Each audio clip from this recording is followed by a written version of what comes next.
आज जो विजय हुई इसके बारे में क्या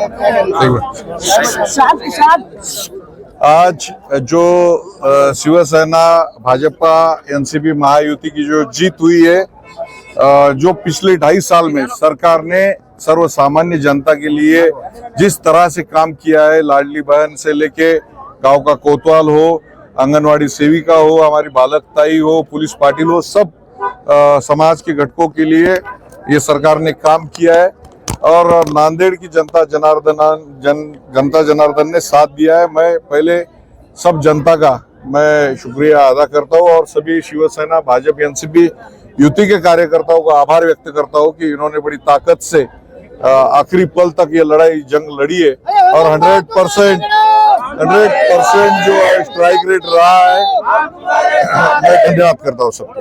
विकास के लिए क्या रहेंगे रणनीति? नांदेड़ शहर का अगले 5 साल में एक चेहरा अलग दिखेगा, इसका भौगोलिक स्थान अलग है। गोदावरी शुद्धिकरण के लिए माननीय एकनाथ शिंदे साहब ने भी ऐलान मोदी जी की सभा में किया था।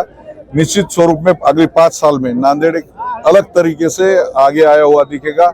यहाँ का सामाजिक, सांस्कृतिक, औद्योगिक जो विकास है, जो कुछ सालों से कुछ ठप हुआ था, वो दोबारा आपको दिखेगा और नांदेड़ शहर का महत्व महाराष्ट्र में अलग दिखेगा।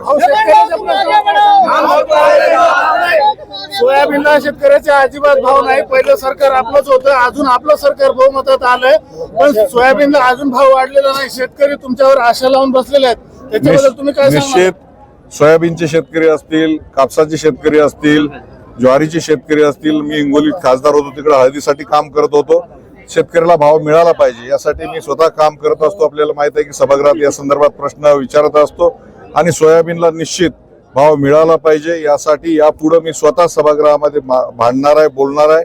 जे NCDX कमोडिटी एक्सचेंज आहे, हे जे भाव ठरवत असतं, त्या कमोडिटी एक्सचेंजला तुम्हाला सांगतो, त्याच्या चेअरमनला याच्यापूर्वी हळदीच्या भावाच्या संदर्भात मी फायनान्स कमिटीवर असताना दिल्लीला 2दा बोलवल्यानंतर 2010 ते 20च्या दरम्यान फक्त 5,500 रुपये हळदीला भाव होते, ते भाव आज 13,500च्या पुढे गेलेले आहेत। निश्चित या स्वरूपाच्या मीटिंगा परत एकदा घेतल्या जातील, कृषी मंत्र्यांना सांगितलं जाईल आणि शेतकऱ्यांना हक्काचा भाव दिला जाईल। मला विश्वास